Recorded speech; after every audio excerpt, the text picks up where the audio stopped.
The Welcome back to bullshit. another episode. How we doing today? Lots and lots to talk about. Clocked Out Sports back at it again. Same crew: Z Shaw, Joey, and Jay. Lots and lots to talk about. So let's start with the March Madness. The men, Michigan took it home. UConn has only lost two March Madness games in about 4 years, which is very, very impressive.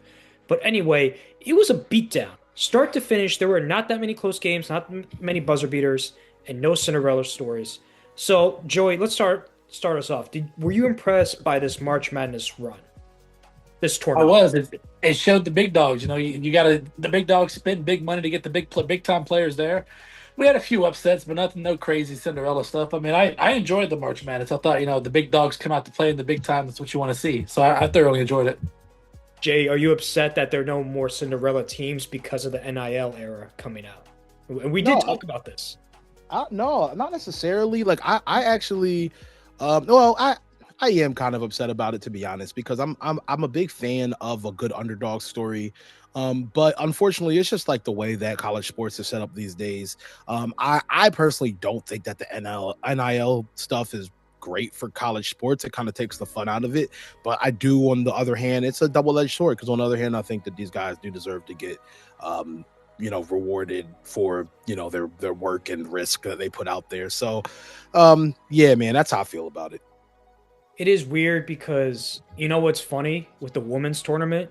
Because the women's tournament, there are no favorite. I mean, it's all favorites. There are no underdogs, Right. no Cinderella stories. Now the men's tournament looks like the women's tournament. The number one seeds absolutely dominating all these other schools. And even with the women's team, the UCLA, they beat USC, South Carolina, which is not a sorry team. They beat them handedly by at least double figures. So that's a lot, especially in a championship game, in my opinion. If it's more than 10, that's a beatdown Yeah. because at that point, it's the best of the best going at it. But let's talk about that quick beef with Don Staley and the UConn head coach, Gino. I won't even try to pronounce his last name. Gino got in Don Staley's face, started yelling about, oh, you didn't shake my hand, blah, blah, blah. Big deal or nothing burger? I mean, getting in a fucking woman's face is kind of crazy. I'm not gonna lie to you. It's a Jesus little bit. Christ. I want to know how his wife lives at home. Jeez, dude. Oh, oh. Especially, it looks bad. You have a man Yeah, talking down to a woman, and she's yeah. a black woman too, so it looks It does. racist. It does Oh look yeah. bad. I think that as a veteran coach, you should probably just conduct yourself better, especially when cameras are on you. But hey, All right. emotions. I get it. I mean, probably was just in the his adrenaline, the spirit of competition. I'm not advocating for what he did. Obviously, it looked bad, yelling in a woman's face, especially if he's African American or whatnot. I don't think I think it's gonna end up being nothing. I don't think it's gonna be anything that's gonna like cost him his job or get him fired or like suspended or whatever. I don't think anything's gonna come of it, but it does definitely look bad for sure. Okay, now that you talked about March Madness, it's gonna look more and more like this: one and two seeds dominating. If you're a Cinderella story, you're cooked. But anyway, let's talk about our Sorry, favorite player and our 16 seeds. favorite team. And this article came out. I'm going to summarize this really quick for the audience. I'm sure everyone's read this article. And then I want to give Jay the floor to respond. So Mhm. there's an article that came out, and apparently there were 12 sources inside the building of the Eagles organization that Jalen Hurts was. Okay, Jay, first of all, I want to apologize to you 1 second. And this is why I want to apologize. I said back during the season, why doesn't Jalen Hurts just do more audibles and change the plays if the offense sucks? Apparently, he's been calling and changing the plays way more often than I thought, way more than Tom Brady and Peyton Manning. So I want to apologize. Apparently, he was changing the offense a lot. And apparently, he was stubborn to change. From the article, not me, from the article, he was stubborn to change. And that, what else? I'm just trying to summarize this. Some people believe that Jalen Hurts was a bigger problem than initially thought of. Um, apparently, am I missing anything, Joey, from the article? Oh, No, leadership. you pretty much hit on the head there. Yeah, They leadership. don't. Lacks like leadership qualities or all that kind of stuff. So So the stubbornness is kind of interesting to me because I was like, I thought Hurts was all about winning and all about like sacrificing the stats for the team. And apparently he went rogue against Green Bay by trying to take a deep shot and the kill shot to AJ Brown. And Sirianni's like on the sideline, like, why? He's like mouthing the words, why? Why did you do that? Like, apparently he changed the play. Apparently he's changing Petulo's plays a lot. Um, I don't want to talk about the Niners for Verts play. On the video, it looks like Hurts is like, what the fuck? Why are we running this? On the other hand, it's like Hurts said it was okay. But the main point is like, I was surprised to hear that he was stubborn to change by not wanting to go under center more, by wanting to stay in shotgun. And apparently he doesn't throw across the middle because he doesn't want to. And maybe apparently the Patullo and Sirianni had a vision for the offense, and Jalen Hurts did, but Jalen Hurts wanted to do it had his own way, had his own vision to it, and wanted to do it his way. And this is kind of crazy because it goes back to Kellen Moore, how Kellen Moore wanted to implement his system, and Jalen Hurts was like, okay, I'll do it. And it wasn't working after like 4 games. He was like, I'm out. He bailed. In the article, it said that. That's why it changed. So I'm talking enough. I'm going to give my opinion later. But Jay, I want to give you the floor to respond. So I'm not gonna say that like everything that was said in the article was like 100% incorrect or like unfounded. Like there might be truth to it, but I'm gonna say this. I think that anonymous sources are convenient when you don't want accountability. Jalen has to answer for everyone's failures, period. End of story. There are 2 guys who have to answer for those failures: Jalen Hurts and Nick Sirianni. Now, do they both bring some of that on themselves? Sure. But at the same time, to say that this guy who has through his entire career, going back to college, high school, the whole 9, to say that he's all of a sudden uncoachable, he's stubborn, he's not a good leader, and then you have unanonymous, and these is coming from anonymous sources, by the way, right? You have unanonymous sources who don't even have stake in the matter. CJGJ, one of the I had sent a video earlier in our group chat. CJGJ has no Chauncey Gardner-Johnson, for anyone who doesn't know what I'm talking about. He has no ties to the Eagles right now. In fact, he would gain everything from shitting all over Jalen, but he did the exact opposite and pretty much said that no, that wasn't true, along with a bunch of other unanonymous sources in the Eagles locker room saying, no, that's not true. Jalen Hurts is one of the best leaders ever that, I've ever played with, and XYZ. So who's telling the truth? I don't know. But what I will say is I think there's something to say about people who are willing to stand by their opinion and their statement unanonymously, more than people who are just going behind Eagles' backs and, going behind his back and talking anonymously to the media. It just seems really weird and shady to me. Like, why are you anonymous? If you have something to say it. So that's really where I stand with it. I think that I've pled the case for Jalen Hurts enough on why I think he's a good leader, why I think he's top 5, why I've done this. And to end my statement, I'm not mad, by the way, at him getting a prove it deal.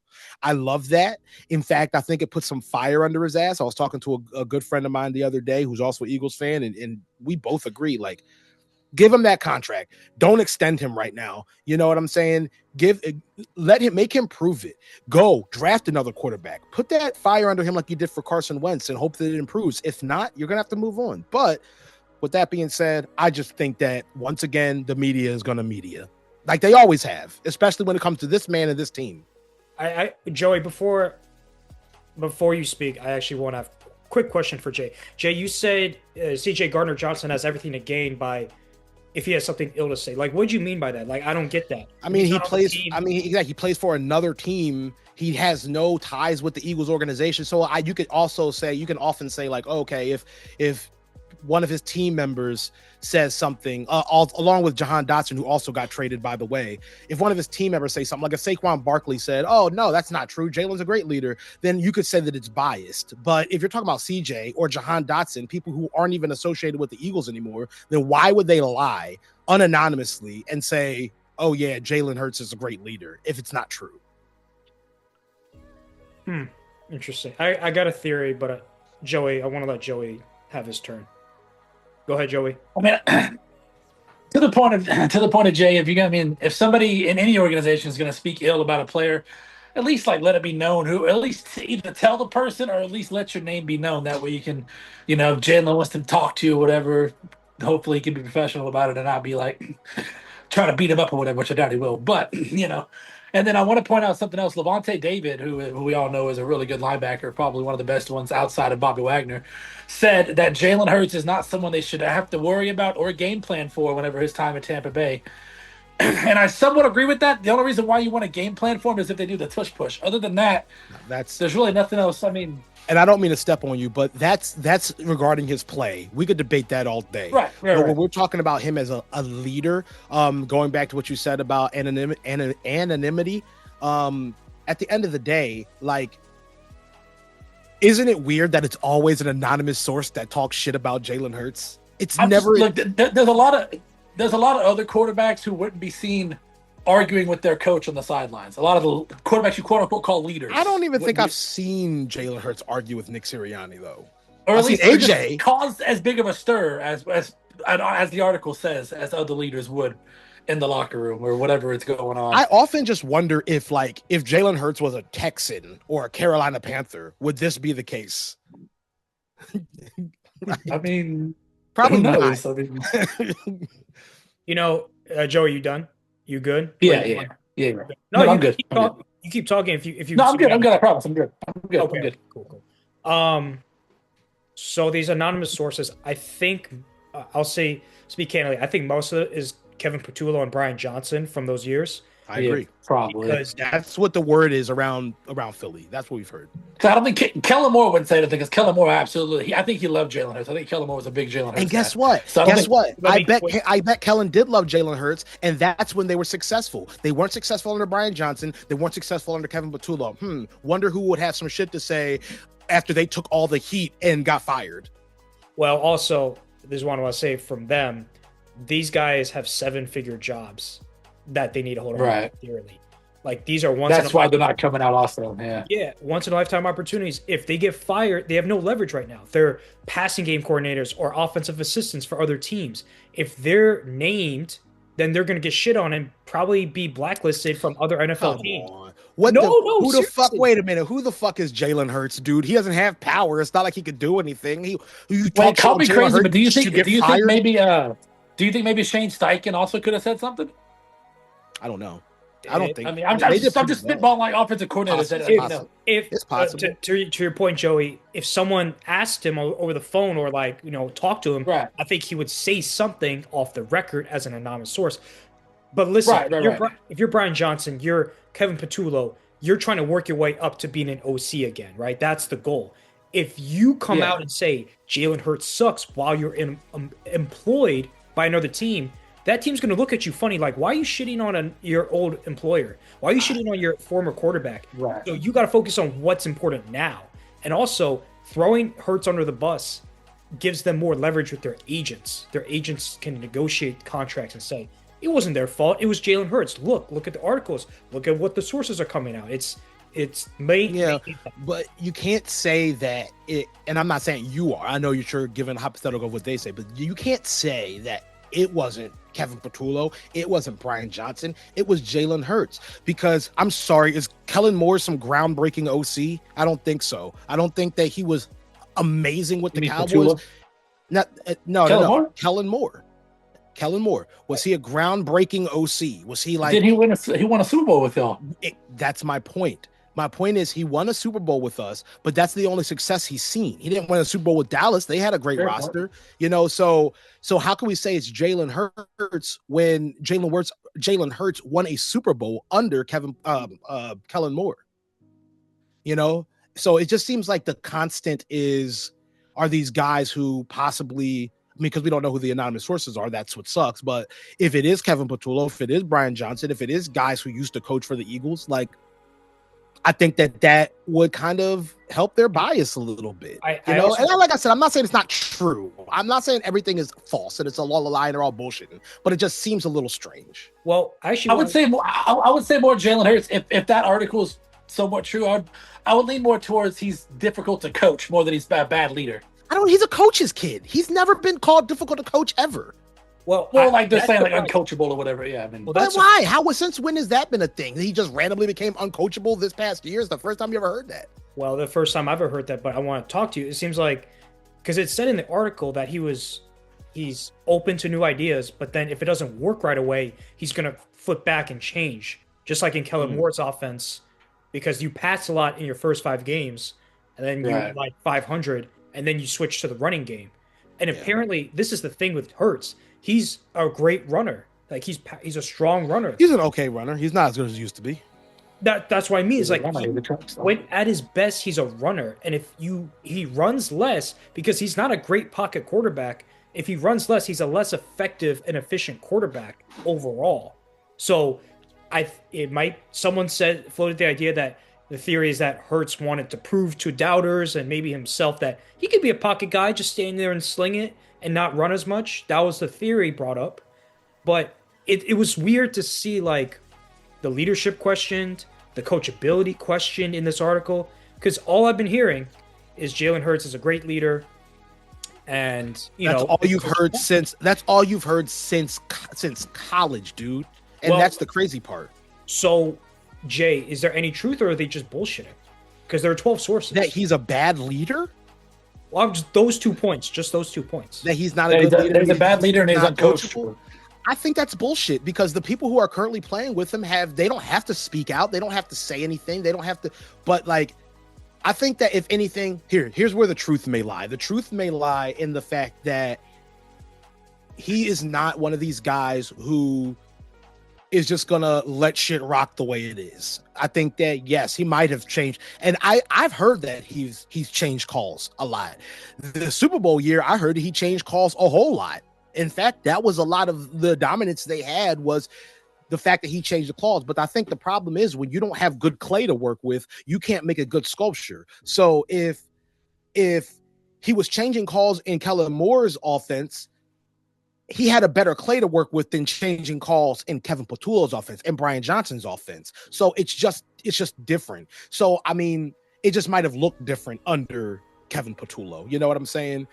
So yeah, is there truth in it? I don't know. Bad leader? I don't think so. I think that's a gross exaggeration. And uncoachable, I think that's bullshit. He's a coach's kid, and he has always been known for being great, easy to coach, and willing to learn, and a good teammate. I'm gonna throw a theory out. You know how everyone like says Jalen Hurts is like a Michael Jordan, like lead in terms of leadership, that sort of thing. That's what they say. Like the stoic, like the fortune cookie kind of answers at the press conferences.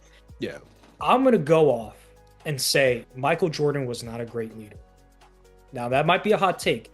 As a leader, you bring people up. You rally them together. You make them better. I don't think Michael Jordan necessarily made the team better as his leader. Hold on. He's a dominant player, and he was important to win the championships.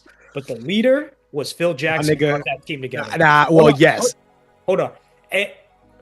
Remove MJ, that team still made the Eastern Conference Finals when he retired the first time. MJ. I'm about to get off this. I'm about to get off this fucking call. Hold on. MJ without Phil Jackson, this dude couldn't get past the first round. This dude, he's a dominant scorer. You don't think MJ without Phil Jackson could have dominated the NBA? Well, he was in scoring, but he didn't get through in terms of winning. Hold on. First of all, did you watch The Last Dance? Of course I did. Okay, he was a good leader if you watched The Last Dance. I mean, he had a different type of leadership. He didn't fuck around. If you was moving slow, he would call you a bitch ass nigga and tell you to move faster. Like he was just he might have been some semi-abusive as a leader, but like he got that team together single-handedly. Phil Jackson couldn't have done it by himself. Period. No, because I don't think that team goes anywhere without MJ. Well, MJ was a coach too. That team still was successful when he retired the first time. You got to take it in They were successful, but he left a culture there, though. And I think that's the thing. Would you consider LeBron a good leader? Yes. Yes. He's probably the best leader in NBA history.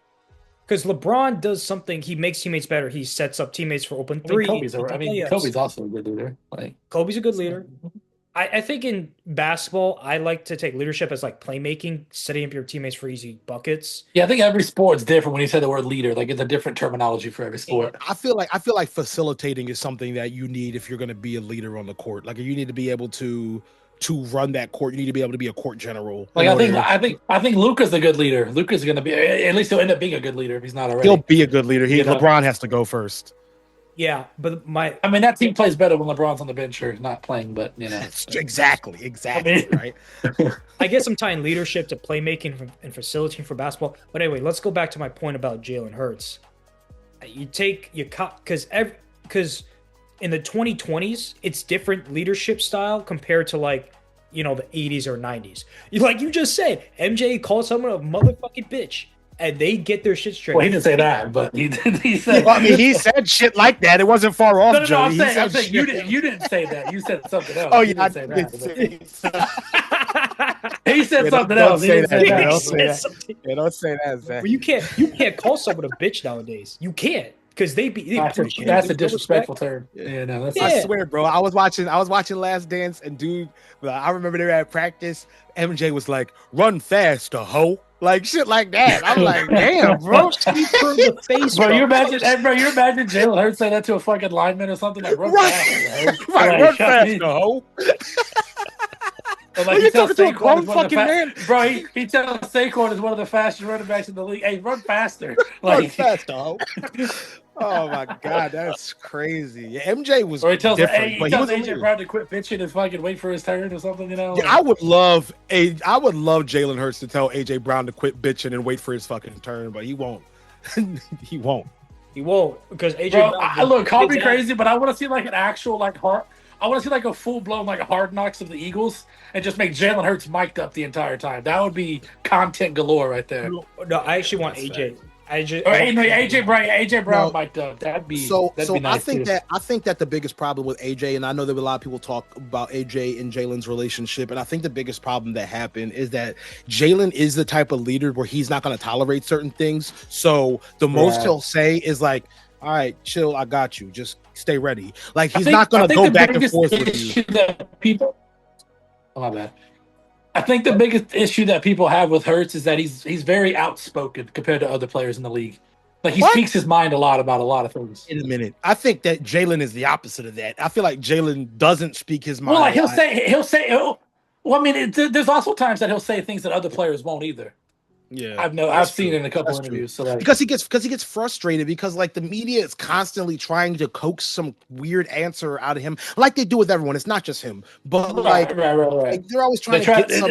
They throw the bait out there to him, and he's trying to get some controversial answer, and he's like, "I'm not fucking. Are you kidding? No, fuck you." Like, also, I do want to pivot real quick to Dexter Lawrence, who asked for a trade from the Giants.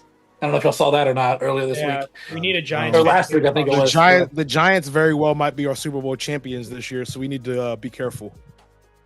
Stop it. Come on, man. They're going to finish 7-10. They're going to finish 7-10 or 8-9 at best. All right? Hey, at least it's better than winning 2 fucking games. No, it is. I said double the wins. They're going to be 7-10 or 6-11. All right. I think listen, bro. I promise you, the Giants are probably the most slept-on team right now with the talent that they have. If everyone heals, if Cam heals and Jackson Dart heals correctly, and everything's good there, I see them going really far. So you mean to tell me if Dexter Lawrence is not on that team, that defense is still going to be as good as it was last year? If Dexter Lawrence is gone. No, but I think Abdul Carter is good, and I think Thibodeau's good. Yeah, for sure. Abdul Carter is good. Yeah, but that's it. Like, their front four is good. Other than that, everything else is questionable. But Dexter Lawrence is fucking bitch, dude. Like bitch, he's great, man. I'm not saying that he's the top 5 defensive lineman, especially D tackles. I'm not saying that he's not. I'm not saying he's not great. Sometimes his attitude is a little crazy. Like, I mean, so is Jalen Carter spitting on people, but hey, cut it out. Dak spit first. Anyway, y'all. Yeah, okay. Yeah, you know how you guys have Dak. You know how you guys have. He spit on the ground. All right. Wait. You know how you guys have Dez caught it. Okay, our thing is Dak spit first. Well, the difference is Dez did catch it. Dak spit on the ground. That's what it was. Okay. He spit at this man's feet. Okay. No, he didn't. He spit on the ground. Why are we talking about something that happened last September? Nigga,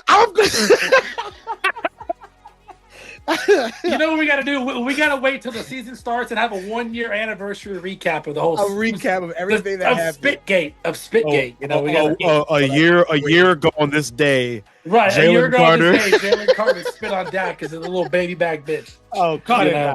out. Oh shit. Dang, Z-Shaw with the zinger. Look at Oh that. damn, it's getting spicy. Good. Okay. How about let's pivot to the UFL? You guys want to take it from here? Hell yeah, I love the UFL, What a man. great week of UFL action it was, Jay, man. I mean, the Renegades look good. The Defenders also look good. I mean, I like the new one. We have the new teams. What was it? The Louisville Kings and the Orlando Storm or whatever They're it was. both really good. Yeah, they're really good. We Yeah. actually had 2 new teams face off. We had I think it was Orlando Storm and the Louisville Kings both faced And the each other. Kings. Yeah, they were both facing each other. I think DTR plays Dorian Thompson Robinson. He played for the Eagles. They played for a few other teams as a backup in the NFL. Played for the Browns as a starter.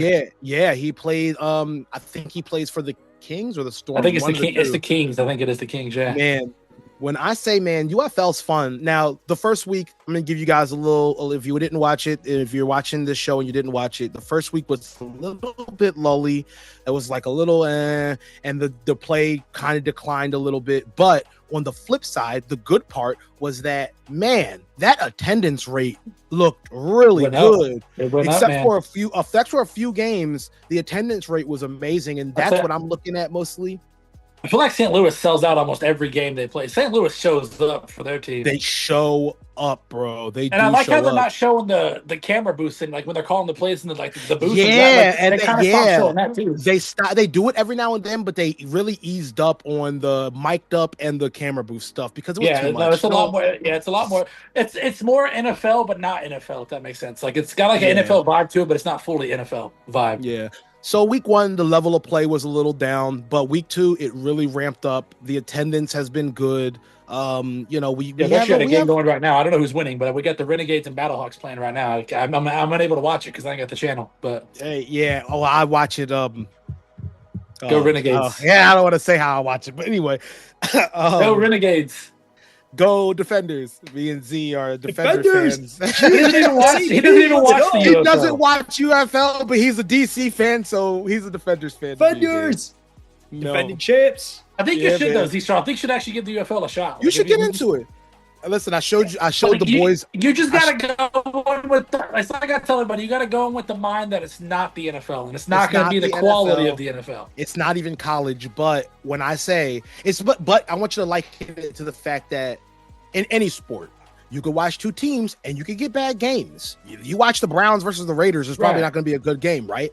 But if you get to, if you watch the Rockies and the White Sox in baseball, you're gonna be bored because it's 2 bad teams playing each other. But so it's like anything. You watch 2 bad teams, you're probably gonna get a bad game. If you watch 2 good teams, you're gonna get a barn burner, man. You know what I'm saying? So, now, look, I'm just saying the NFL did take the kickoff rule from the UFL, so the NFL is adopting different rules. And on top of that, the NFL, if they see that players play well in the UFL, they will sign them to a backup contract, a special team, whatever the case is, giving them some more shots. What do you think about the 4-point? What do you think about the 4-point? I love it. It makes it so exciting. You don't see punts. You can't. There's no punts. There's punts. Yeah, you but can't punt anymore. Like it's no. I think if you're past the 50, you can't punt it. You either got to go for it or kick a field goal. You have to go for it or kick a field goal, and I love that. I love it. And if it's 60 or more yards, it's a 4 points instead of 3. If it's 60 or more. You know why I hated Mike Tomlin. I'm gonna bring this back to this point. Is because Mike Tomlin would never go for it on 4th down. 4th and 1, 4th and inches. It didn't matter. He'd always. Dan Campbell wouldn't either. Dan Campbell would always go for it. I would love that. I'd love that. Oh, you said Mike Tomlin doesn't go for this, right? He never goes. Yes, Mike Tomlin. But Dan Campbell might go for it too much because it cost him the NFC Championship game against the Niners that year. But it is fun to see them go for it all the time. You know what I mean? Yeah, no. And long story short, though, guys, like, ladies and gentlemen, if you're watching and there's no football on right now, there's nothing on, you want to watch some football that's not half bad, hey, put on a UFL game. If you don't want to watch a full game, the highlights are just as good too. Again, I preface by saying don't go into the UFL thinking you're going to get an NFL quality because you're not. You're not. But it's fun. It's fun just to turn your brain off and just watch football. It's fun to just watch football. Some names I don't know if you all remember Cam Dantzler. He's in the UFL. Taco Charlton plays for the Renegades. Everybody, Taco Charlton's there. I Exactly. think Josh Gordon. I don't think. By the Cowboys, right? Unfortunately, the year we could have got T.J. Watt instead, but we didn't. John Ross plays there too, the old wide receiver. Oh In the, yeah, in the NFL. John Ross. Fast John as Ross. fuck. And just Yeah, just a few I think names he that plays for end the up Stallions. I want to say. I think he plays for the Stallions. a few names that end up getting signed to the NFL after playing well in the UFL. Bryce Perkins, he was once in the NFL, then got bumped to the UFL, and then after an amazing season last year, got signed back to the NFL as backup. PJ Walker from the XFL. He played for the Roughnecks. He ended up getting signed that inaugural season. He got signed to the Panthers, I believe, and ended up starting for them because their starting quarterback got hurt and did well. Also, if anybody remembers the name listen, Ted Ginn Jr., Ted Ginn Jr. is the current head coach of the Columbus Aviators. Dude, Ted Ginn's fast as facts. shit. Yeah, he's the current head coach of the Columbus Aviators. That's facts. That's facts. I just give it a shot. If you don't like it, give it a shot. Just watch it. Watch the UFL. Hey, support it. Hey, Server's starting to like it. Server's starting to like it a little bit. So. It's a fun league, man. It's fun. It's only 10 weeks, I think. It's easy. It's easy digest. Yeah, it's 10 weeks. It's nothing crazy. The season's over by the time, I think May or June. I want to say around the time OTA start happening for football and all that. So, really, you could realistically watch football year round if you wanted to. That's not a bad right, because then you're starting to get OTAs and training camp going around the time that the UFL ends around that time. So exactly. Yep. You get AJ Brown traded in June to the Patriots, so you ain't got to worry about that. So probably, honestly, it's becoming more of a reality. We'll talk about that next week. Saving money by doing it post June 1 instead of before. So and if we do, I don't give a shit because we still got Devontae Smith.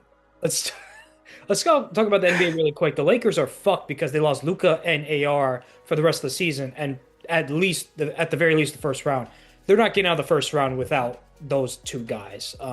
Anyway, LeBron can't carry. They're gonna probably play the T-Wolves, and they got swept last year, even with Luka and AR. It's just looking bad for the Lakers. They're gonna have to retool, rebuild. LeBron's probably, if he plays, he's probably gonna go to Cleveland, maybe. Yeah, he's gonna finish. He'll play one more year in Cleveland to finish his career, probably. Which is cool, but I think I don't see him. I know, Golden State and Cleveland are the two teams that I don't think Golden State. You might as well just bring them to the Sixers. You know, you want LeBron?